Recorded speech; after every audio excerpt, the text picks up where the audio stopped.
नमस्कार। सी प्रोग्रामिंग भाषा की वीडियो श्रृंखला में आपका स्वागत है। मैं हूं ब्रजेंद्र। इस वीडियो में हम एकल विमीय व्यू अर्थात सिंगल डायमेंशनल एरेज के बारे में अध्ययन करेंगे। तो इस वीडियो की रूपरेखा क्या है? सर्वप्रथम मूल अवधारणा, व्यू अर्थात एरे की मूल अवधारणा, तत्पश्चात मूल वाक्य विन्यास अथवा संरचना। उसके बाद हम देखेंगे कि व्यू की घोषणा एवं उनका प्रारंभिक मान निर्धारण किस तरह से किया जा सकता है। उसके पश्चात अनुक्रमण अर्थात इंडेक्सिंग, कि किसी भी अवयव को आप कैसे एक्सेस कर सकते हैं, उसको कैसे प्राप्त कर सकते हैं। तत्पश्चात अक्षर व्यू एवं गुणधर्म यानी कैरेक्टर एरेज और उनकी प्रॉपर्टीज़। उसके पश्चात कुछ मैंने क्रियाशील प्रोग्राम्स बनाए हैं। सन 2022 में मैंने विजुअल सी का प्रयोग करके कुछ प्रोग्राम बनाए थे, वो साझा करूँगा। और बहुत पहले टर्बो सी 3.0 का प्रयोग करके भी कुछ प्रोग्राम बनाए थे, मैं वो भी साझा करूँगा। तो यह आज की हमारी इसकी रूपरेखा है इस वीडियो की। तो एक व्यू या एरे क्या है?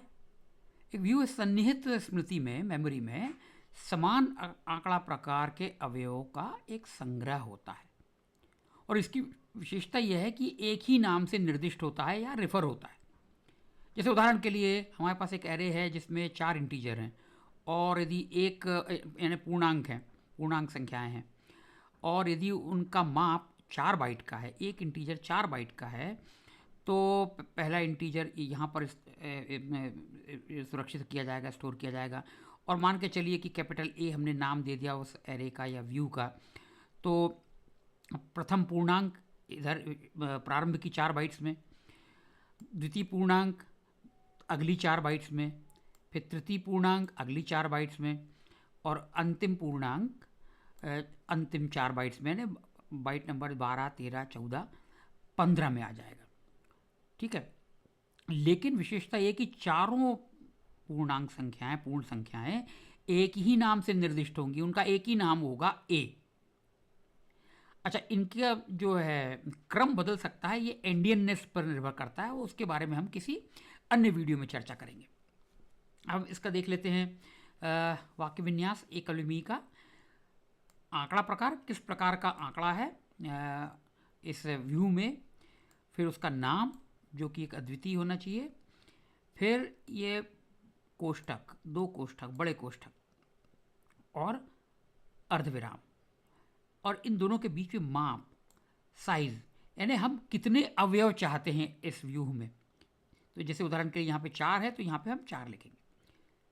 दूसरा प्रकार है आंकड़ा प्रकार, नाम, माप पहले जैसे ही, फिर ये निर्धारण परिचालक यानी असाइनमेंट ऑपरेटर, फिर सर्पाकार कोष्ठक 2 और अर्धविराम, और इसके बीच में मानों की सूची।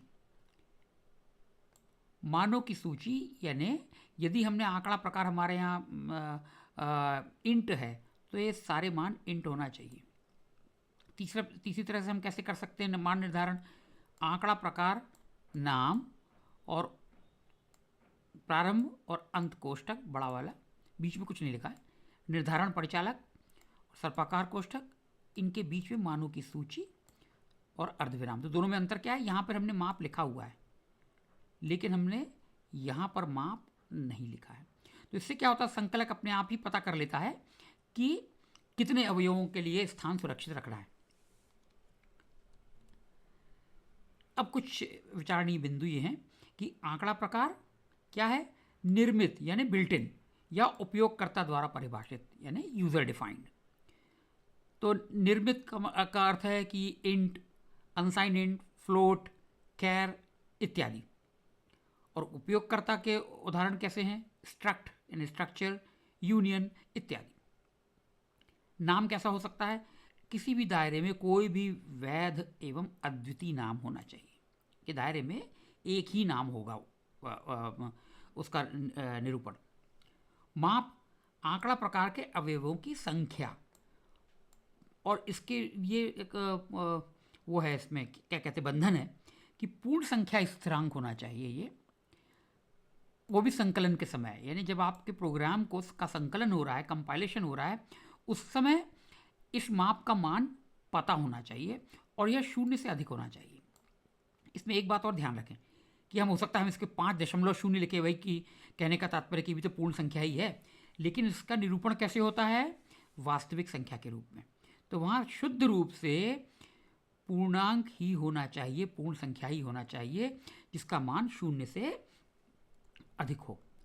मानों की सूची, जैसे मैं पहले कह चुका हूँ, ये अल्प विराम द्वारा विभाजित होती है, यानी हर दो मान के बीच में एक अल्प विराम यानी कॉमा होगा।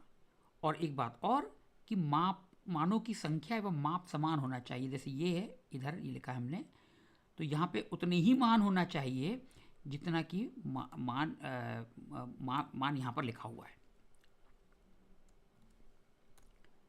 अब कुछ उदाहरण देख लेते हैं। यहाँ इंट एजेस और 5 लिखा है हमने और अर्धविराम। तो ये क्या है?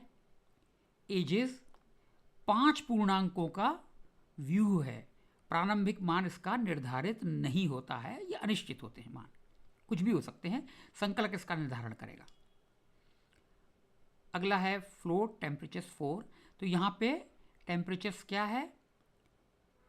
4 चर बिंदु संख्याओं का व्यू है। ये फ्लोटिंग पॉइंट नंबर है, 4 वास्तविक संख्याएं हैं। फिर अंतिम उदाहरण कैर एसटीआर। ये तो एसटीआर क्या है?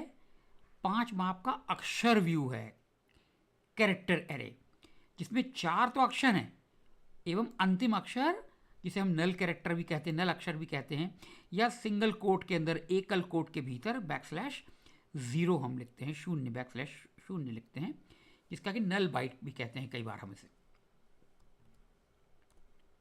अब मैंने कुछ प्रोग्राम्स बनाए हुए, उनमें से कुछ क्रियाशील प्रोग्राम अब देखते हैं। यहाँ पर हमने क्या किया है कि A1 नाम का एक व्यू जिसका आंकड़ा प्रकार इंट है यानी पूर्ण संख्या है, उसका माप 4 है। तो यह 4 पूर्ण संख्याओं के लिए स्मृति में आरक्षण करेगा, स्मृति आरक्षित करेगा। लेकिन हम उसको एक्सेस कैसे करेंगे, उसको हम प्राप्त कैसे करेंगे? यहाँ पर हम इस तरह से लिखते हैं। तो इसको हम इंडेक्स मान कहते हैं। तभी इंडेक्स मान क्या है? 0। अब इंडेक्स मान क्या क्या हो सकते हैं?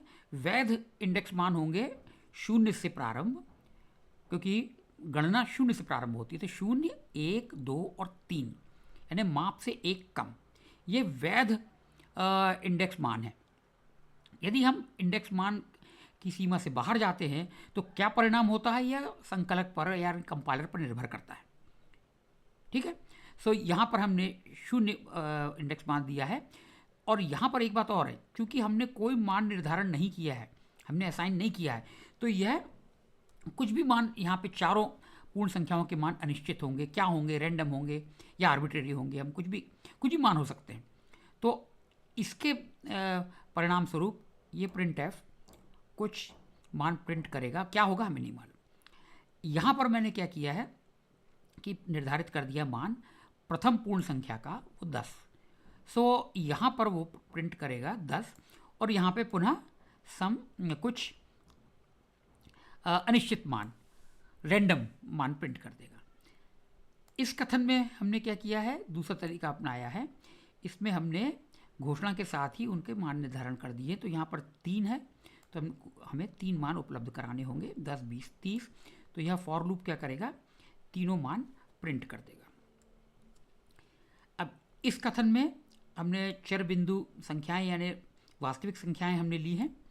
तो यहाँ पर हमने माप नहीं लिखा है, तो संकलक क्या करेगा? यहाँ पर कितने मान है उसके अनुसार स्मृति आरक्षित कर लेगा। तो यहाँ पर वो 3 ही लेगा और यह जो व्हाइल लूप है इन तीनों मानों को प्रिंट कर देगा।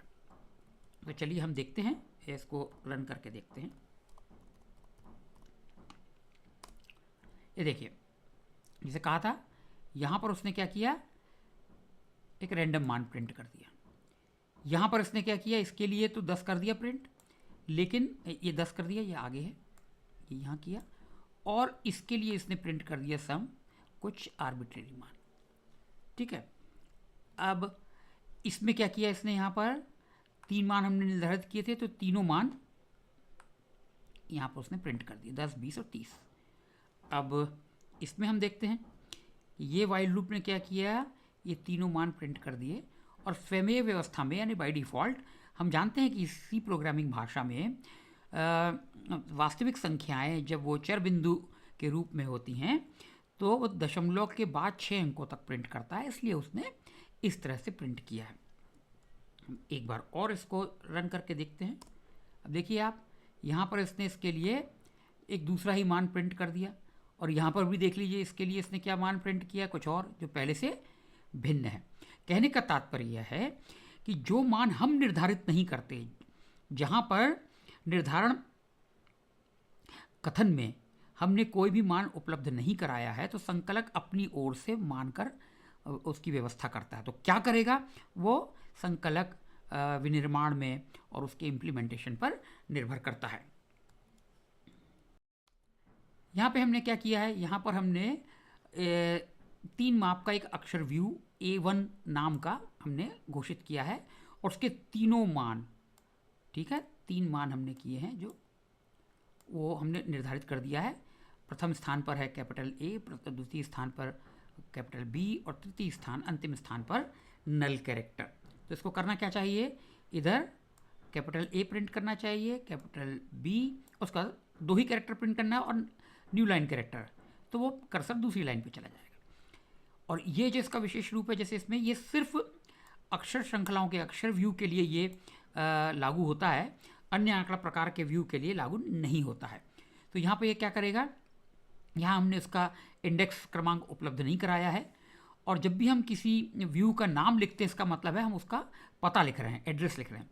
तो यहाँ पर इसको क्या करना चाहिए, प्रथम स्थान से लेकर तब तक प्रिंट करना चाहिए जब तक उसको स्मृति में नल कैरेक्टर ना मिल जाए।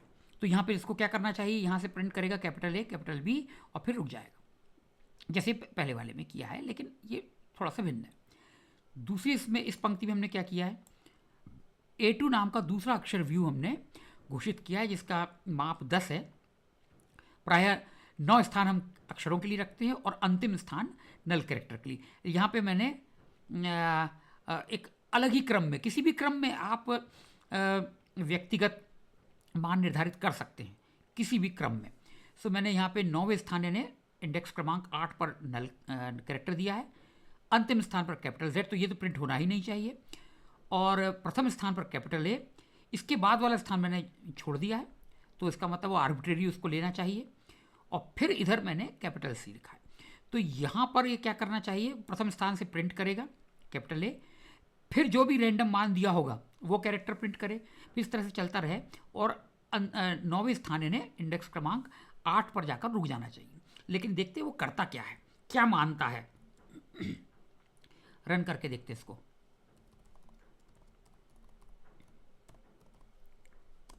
इसने क्या किया देखिए, यहाँ पर जैसे इसको 2 प्रिंट करना था, कैपिटल ए कैपिटल बी, इसने प्रिंट किया है, कुछ सही किया। दूसरे स्थान पर इसने क्या किया, वही प्रिंट कर दिया फिर से। क्यों, क्योंकि ए से प्रारंभ किया, फिर बी प्रिंट किया, फिर अगले स्थान पर उसको नल कैरेक्टर मिल गया, कोई समस्या नहीं है। लेकिन यहाँ पे उसने क्या किया, यहाँ पे सिर्फ कैपिटल ए प्रिंट किया, क्योंकि 0 स्थान से स्टार्ट किया, उसने प्रारंभ किया, और अगला स्थान तो उसको आर्बिट्रेरी रखना था, A2 ऑफ 1, ठीक है ना, इंडेक्स क्रमांक 1 पर हमने तो कुछ दिया नहीं था, तो इसका मतलब संकलक ने क्या माना कि वहाँ पर नल कैरेक्टर है। अर्थात उबुंटू 22.04 में जो GCC संकलक का प्रयोग हो रहा है, वह यह मानता है कि अक्षर व्यू में जिन स्थानों पर हमने मान उपलब्ध नहीं कराया है, वहाँ पर नल कैरेक्टर है। चलिए इसको एक बार और, इसको हम सुनिश्चित करने के लिए एक बार और रन करके देखते हैं।